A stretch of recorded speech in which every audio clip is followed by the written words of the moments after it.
Welcome, curious minds, to another deep dive. Today we're plunging into quite a fascinating stack of sources that have been doing the rounds online. We're talking about everything from weird cosmic anomalies to some pretty intense close encounters, and even the tricky landscape of information itself. Absolutely. And our mission, like always, is to try and pull out the key insights, clarify the details, help you sort through what might be genuinely mind-bending versus what maybe needs a more critical look. We're digging into things that really make you stop and ask, hang on, is that really out there? Exactly. So we'll kick off by looking at these alleged structures on Mercury. Then we'll shift gears to some pretty dramatic reports of UFOs actually interacting with aircraft. And finally, we're going to unpack a viral story that, well, turned out to be a classic internet hoax. Okay, let's unpack this. Speaking of things that make you ask, is that really out there? Let's start our journey at Mercury, closest planet to the sun. So our sources point to this image, right? It was first highlighted by Scott Waring over at UFOsightingsdaily.com. He described what he saw as a large black rectangular entrance or doorway. And the really interesting part, the source notes, is that nowhere else in the picture are there any similar marks, which seems to suggest it's not just some, simple glitch or artifact in the image. Right. And while Scott Waring's initial take was entrance, a deeper look at the image suggests something quite different. Equally intriguing, maybe, but different. It seems what we're actually seeing isn't really a doorway at all. The analysis suggests it's a large, rectangular object, monolith-looking structure, towering up above the surface right here that is casting the shadow. Ah, okay, so the shadow is what looked like the doorway at first. Exactly. And what's fascinating here is how analyzing the light and shadow can potentially reveal, the true nature of what we're seeing on these planetary surfaces. Okay, but, we often see things in stiff images, right? Yeah. Like a face on Mars, pareidolia.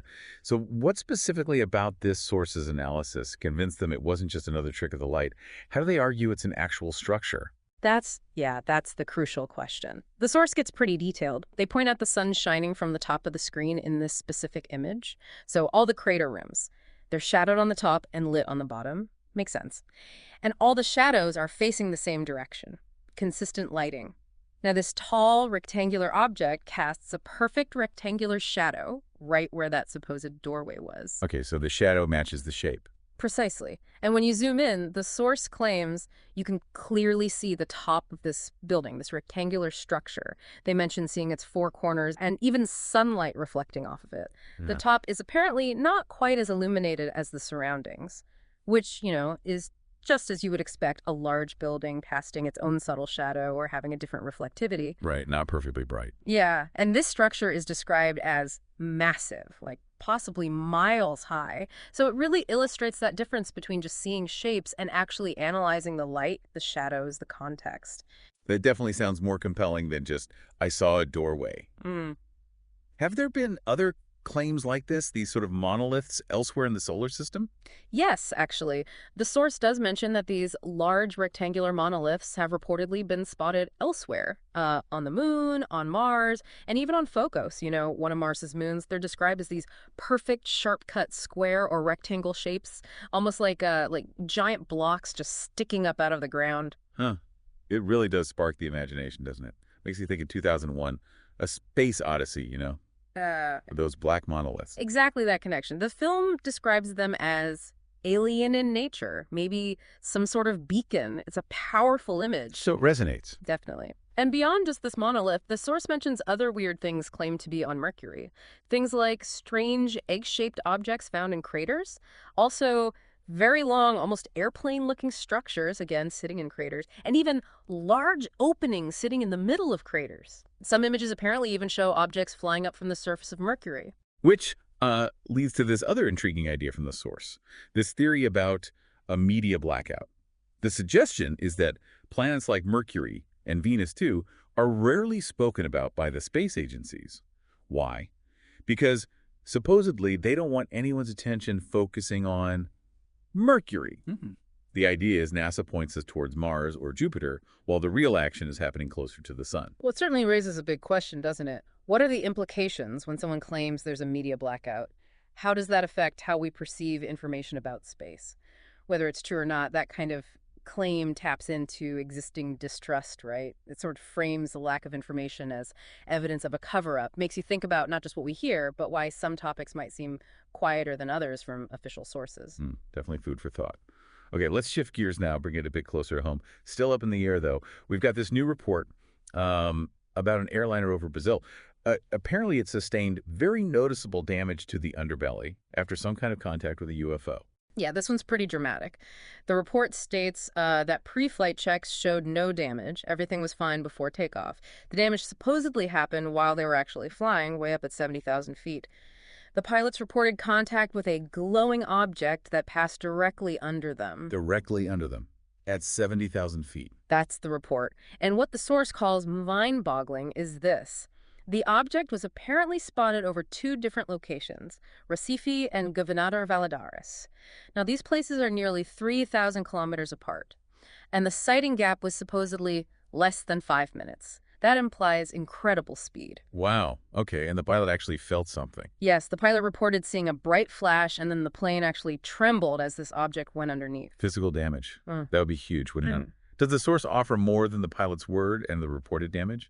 Like photos of the damage or radar data? The source seems to lean heavily on the pilot's testimony and the fact that damage was reported post-flight, contrasting it with the clean pre-flight check. Now look, reports of UFOs following or shadowing aircraft, that's not new. It goes way back. Think about the Foo Fighters in World War II, seen by both German and American pilots, these strange lights or objects in combat zones, or countless reports of disc-shaped objects passing planes changing direction, completely breaking the laws of gravity, you know? But the source emphasizes that we've yet to really get any concrete or clear evidence of damage to planes when these UFOs allegedly get too close. Okay, so this Brazilian case is being presented as something different, something rare because of the claimed physical damage. Exactly. It stands out. And it does bring to mind a somewhat similar incident from back in 2013. Remember the report where the nose of a Chinese passenger jet was completely smashed in by an object that, well, supposedly is still unidentified today? Oh, yeah, I remember hearing about that one. Right. That was a Boeing 757 flying at about 26,000 feet.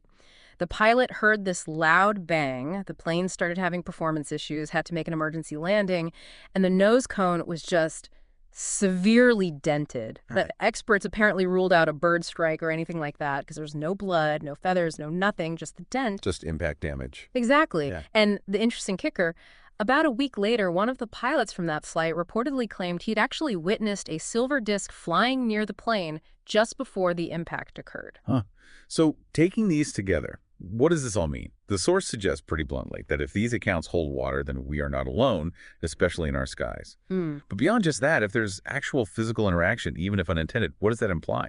Does it change how we should approach UAP investigations? Well, yeah, connecting it to the bigger picture, it absolutely shifts the conversation. It goes from just passive observation to potential, interaction or even hazard. It forces a potential rethink of air safety, maybe even our understanding of physics if these things are maneuvering and impacting aircraft. The source also throws out some speculative reasons why these things might be here. It mentions some have said that they're here simply to watch us, to study us, to get a look at our technology, to do reconnaissance. And the source concludes, somewhat cheekily perhaps, that they're definitely not shy about playing chicken with our aircraft. Playing chicken with airliners. That's a chilling thought. Okay, now for our final segment, let's talk about something else that went viral. This story about a French female astronaut who recently attempted to kill herself. And supposedly, while being restrained, she was screaming, "Earth must be warned." The source even named her as renowned scientist and France's first female astronaut, Claudia Gare. Sounds dramatic. Right, and I need to jump in immediately here. This story, it's complete nonsense. It's a total hoax. Okay, straight up hoax. Yes. Look, while tragically a woman did attempt suicide, the part about her screaming, "Earth must be warned," that never happened. That detail was fabricated and added later by a well-known online hoaxer by the name of Sorkafal. Sorkafal. I feel like I've heard that name. You probably have if you've looked into online disinformation. Sorkafal is described as this persona, supposedly a Russian scientist journalist running the website whatdoesthetitle.mean.com. This figure is well known as one of the internet's very first news report hoaxers. Been around a long time. Basically known for creating nonsense out of thin air. Wow. Okay, so it's not even a news story, just a recycled hoax. But why did it suddenly blow up now? What made this old fabrication catch fire again? Yeah, you nailed it. It's not new at all. The actual underlying event, the suicide attempt, was from 2008. This recent viral spread seems to be coming from these new suspicious channels that have popped up. They post these short videos, usually just slideshows of different pictures, narrated by a very generic female computer voice. And they're just dredging up and recycling these old hoaxes, stuff from like 2007, 2008, 2009. Ah, the creepy computer voice video. Exactly. And the spread of this astronaut hoax, even though it's old and easily debunked if you dig a little, it's a stark reminder, isn't it? These things often prey on our biases, our desire for maybe sensational secrets or conspiracies. The takeaway isn't just check your sources, though that's vital. It's also about questioning why certain content feels so compelling or confirms what you already suspect, especially if it triggers a strong emotional reaction. That's a really important point. It really raises the question for all of us, scrolling through feeds. How do we get better at spotting fact from fiction? Especially when these old fakes keep coming back around. Well, the source is pretty blunt in its advice here. It says, basically, stay away from this channel and channels like it, especially, it warns, the ones narrated by those computer voices. That seems to be a red flag. And it urges everyone to verify things before just accepting breaking stories, particularly if they seem really wild or out of the blue.